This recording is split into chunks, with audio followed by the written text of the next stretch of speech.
શું બનાવ્યું મમ્મી? કાજુ કસાટા બનાયા. કાજુ કસાટા બનાયા હે?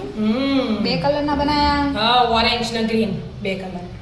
મસ્ત બનાયા. કેવી રીતે બનાયા? હેડ શીખવાડ્યું તને? હેડો. હેલો, મેં 2 વાટકી કાજુના ફાડા લઈ લીધા. એટલે આમ વજનમાં જોઈએ ને તો 250 ગ્રામ જેટલું. બરાબર.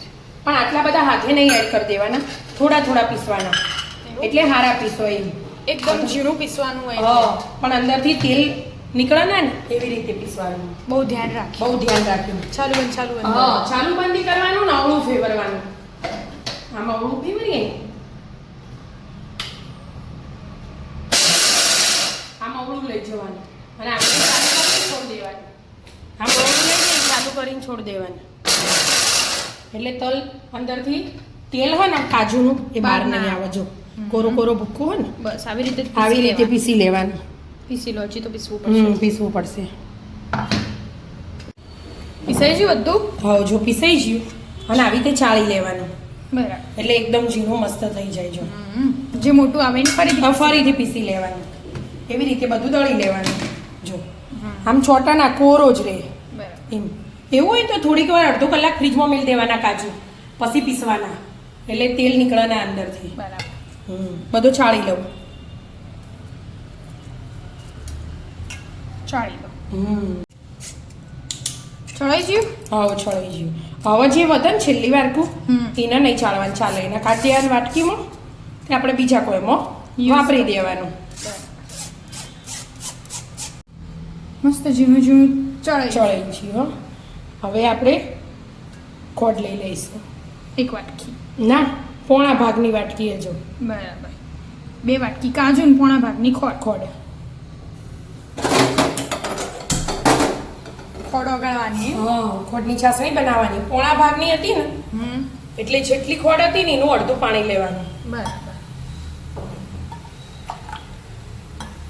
આટલા સુધી હતી ખોડ એટલે એનું અડધું પાણી લઈ લેવું. હવે આપણે એની ટપકું પડે ને ખસના ને ટપકું પડે ને ખસના ને એવી ચાસણી બનાવવાની. બરાબર. આમ જોઈએ તો એક તારની, એક જાડું તાર. એક જાડું તાર. બની જાય મમ્મી ચાસણી? હા, જો ચાસણી જાડી લાગવા માંડી ને હવે ચેક હવે કરી. ચેક કરશું. આપણે આવી રીતે છોટો પાડી દેવાનો અને 1-2 સેકન્ડ ઠંડુ થવા દેવાનું, પછી આમ ખસેડવાનું. જો ખસો હોય નહીં ખસતું. અને આમે ચેક કરીને જોવું હોય તો આમે ચેક કરવાનું. જો એક તાર થાય. એક તાર થયું ને બસ આવી થવા દેવાની. હવે આપણે એમાં પહેલા 50 ગ્રામ જેવો માવો લીધો મેં, મોળો આ માવો. મોળો માવો. હા, એ પહેલા મિક્સ કરી દઈશું આપણે બરાબર વ્યવસ્થિત રીતે. કણી રહેવી ના જોઈએ. એક રસ થાય ને તાજુ મિક્સ કરી દેવાનું. હા, મસ્ત બધું એક રસ થઈ ગયું. હવે આપણે આ જે દળી હતું ને કાજુનો ભૂક્કો એ એડ કરી દઈશું. આ કાજુ કસાટા કાજુ જ આપણે કાજુ કતરી બનાવીએ ને સેમ એવું જ હોય પ્રોસેસ. પણ એમાં ડ્રાયફ્રૂટ આવે એટલે બરાબર બધું મિક્સ કરી દેવાનું. કરી લો. મસ્ત બધું મિક્સ થઈ ગયું. હા, બધું મિક્સ થઈ ગયું. જો તને લાગતું હતું ને કે વધારે પડશે, કોઈ લાગે ના પડે. માપો એ પરફેક્ટ જ હોય. બરાબર. આપણે એલચીનો ભૂકો નાખી દઈશું થોડો ફ્લેવર માટે. અને 1 ચમચી ઘી એડ કરી દેવાનું ઉપરથી અને શેકાવા દેવાનું. એ પેનની છપાટી છોડે ને એવું થાય ત્યાં લાગે. સપાટી છોડશે. ગેસ એકદમ ધીમો જ રાખવાનો, ફૂલ નહીં કરવાનું. તૈયારી જ છો મમ્મી?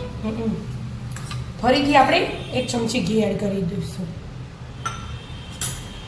હવે બધું મિક્સ કરી દઈશું પાછું. સપાટી તો છૂટવા માંડી. છૂટવા માંડી. હવે તૈયારી જ છે. હવે આપણે એક વાટકું ઘી મિક્સ થઈ જાય પહેલાં ઘી મિક્સ કરી દેવાનું. એટલે જો થઈ ગયું ઘી ઘડીક વારમાં પણ છૂટવા માંડે એવું લાગે જ છે. ખબર પડી જ જાય. હા, કઠણ થઈ ગયું. આવો લઈ લેવાની, એના ઉપર આમ મૂકી દેવાની અને 2 મિનિટ ઠંડુ થવા દેવાનું. ચેક કરવા માટે. હા, ચેક કરવા માટે. મસ્ત કટાણ થાય છે અને પેલું થોડું ઠંડુ થયું એટલે ચેક કરાવો. હા હાથમાં આવે ને એવું જો ગોળી બને ને આવી રીતે ચેક કરીને લઈ લેવાનું. બરાબર. થઈ હવે થઈ ગઈ નો મતલબ. હવે મેં ગેસ બંધ કરી દીધો. આવી રીતે ફટ લઈને આમ બધું ભેગું થઈ જવું જોઈએ. ઢીલું ના રહેવું જોઈએ. હવે એમાં આપણે અડધા ઉપર લઈ લઈશું ખાસું બધું. બીજું પેનમાં જ રાખવાનું અને બીજું પેનમાં રાખશું. અડધા ઉપર તો લઈ લેવાનું.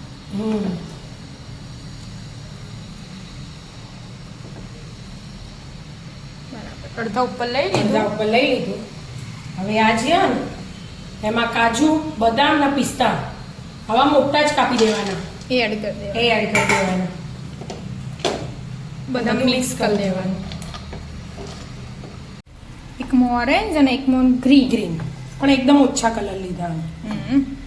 એટલે આ કેસરી, આ સફેદ, આ ગ્રીન. ગ્રીન જેને એક કલર નું કરવું હોય ને ગમે તે એક જ કલર એડ કરવાનો. આપણે 2 કલર કરવા હતા ને મારે એટલે કેસરના વાળા એ દૂધમાં પલાળીને એડ કરવા હોય તો કરાય. કેસરી કલર આપણે એવી રીતે બનાવ્યો અને ગ્રીન ફ્રૂટ કલર એડ કર્યો.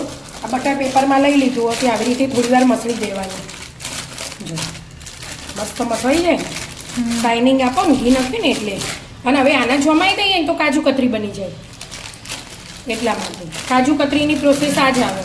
બરાબર. હવે આપણે આને શું કરીશું? એને આના હજી ગરમ હોય ઠંડુ થવા દઈશું. બરાબર. હાથમાં આવે ને એવું કરવું પડે ને એટલા માટે. ઠંડો કરી લીધો? હા 10 મિનિટ થઈ. હજી એકદમ ઠંડો નહીં થયું પણ ચાલે એવું થઈ ગયું. આ મળીએ અડા એવું થઈ ગયું. બરાબર. એટલા માટે આવું બનાવી દેવાનું. પછી પીસ પાડી દેવાના આવી રીતે હરખા હરખા હરખા. આપણે રોટલીનો કપૂરીનો લુવો કરીએ ને એવા થઈ જશે. એક લઈ લેવાનું એમાંથી. આથી તો ચોટાના અંદર ઘી આવી ને એટલા માટે. અને આમ બનાવી દેવાનું પૂરી જેવું બનાવવાનું. પછી હાથથી જ પોળું કરી દેવાનું.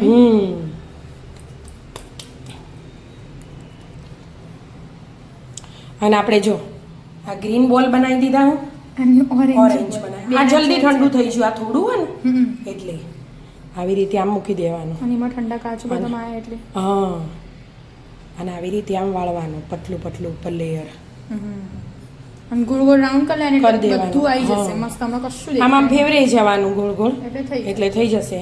આમ પછી હાથ હરી આમ કરી દેવાનું જો ખબર એ ના પડે ને. છે એ બાજુથી પેક થયું હતું. મસ્ત થઈ ગયું જો. પછી આમ દબાઈ દેવાના હથેળીથી. જો મસ્ત થઈ ગયું. મસ્ત થઈ ગયું ને. આવી રીતે તૈયાર કરી દેવાનો. ઉપર તો આપણે સિલ્વર પેપર લગાવવું હોય ને તો લગાવવાનું પણ આપણે નહીં લગાવવાના. બરાબર. એટલા માટે આવી રીતે બધા તૈયાર કરી દેવાના. હા કરી દો. સેટ થઈ ગયું મમ્મી થોડી વાર? હા 15-20 મિનિટ જેવી થઈ. જો સેટ થઈ ગયો મસ્ત મસ્ત કટિંગ કરી લેવાનું. આપણે કાજુ કસાટા ખાઈએ એવું કરી દેવાનું. જો આ કર્યા. આ ગ્રીન જોરદાર દેખાય ને આપણે મમ્મી. આછો કલર રાખ્યો ને એટલે નહીં તો આપણે તૈયાર આવે ને એવું મસ્ત થઈ જાય. તૈયાર જેવું જ લાગે મમ્મી. એ તૈયાર જેવું જ લાગે કે એવી રીતે જ બનાવીએ જો મસ્ત. કેટલું મસ્ત દેખાય. કાજુ બદામ એ છે મસ્ત દેખાય. ગ્રીન ને ઓરેન્જ. ઓરેન્જ 2 કલર બનાવ્યા આપણે એટલે આવી રીતે કટિંગ કરી દેવાનું. સેટ થઈ ગયું એટલે ફટફટ કટિંગ થઈ જાય. કાજુ બદામ હોય ને એટલે મેં કટર લીધું. એટલે કાજુ બદામ કટરથી હારા કટિંગ થાય એટલા માટે. મસ્ત મજાના કાજુ કસાટા 2 કલરના બનીને તૈયાર થઈ ગયા. આવી જાઓ મિત્રો રક્ષાબંધન સ્પેશિયલ કાજુ કસાટા ખાવા. રાધે રાધે. મિત્રો અમારા વિડીયો ગમતા હોય તો લાઈક શેર અને સબસ્ક્રાઇબ કરજો. રાધે રાધે.